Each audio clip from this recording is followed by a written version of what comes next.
Hello, everyone. I am Miranda Siebold, and this is my career profile. The career that I am looking into is behavioral interventionist. I really would love to work as a behavioral interventionist, and it's actually a career that I have submitted applications for. So I'm really hoping to get that job.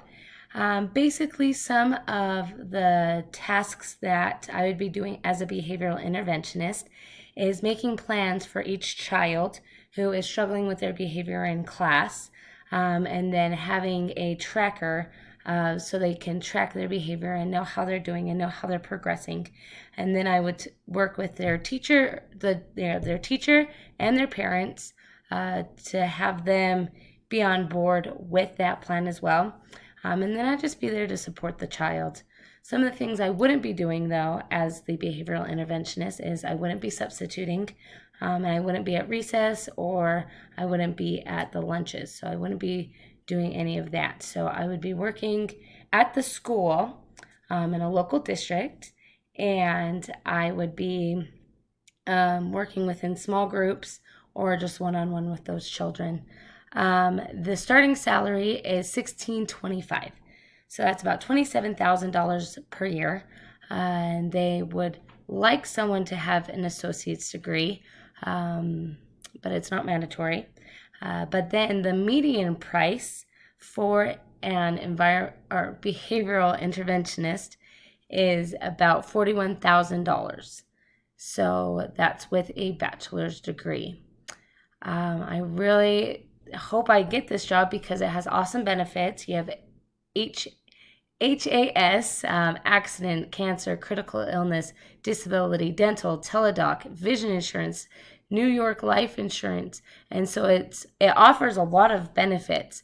Plus, I would be working at a school. Some typical stressors that would come with my job is just the fact that sometimes working with children is hard.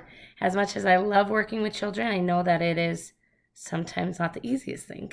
They can be unpredictable, and they could be kind of moody, and just different things like that. Also, another stressor could be working with teachers who might not be as supportive about the program, or doesn't like the plan, or doesn't agree with the plan. And so learning how to connect with that teacher would be a big thing, because you and the teacher and the parents all want to be on the same page.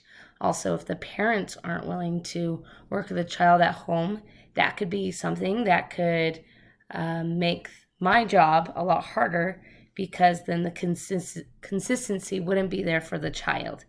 And so that could be some stressors of the job. But overall, I think it would be so great working with those children to find those needs that aren't being met, and to find that underlying problem of why they're behaving the way they're behaving, or why they're reacting the way that they're reacting.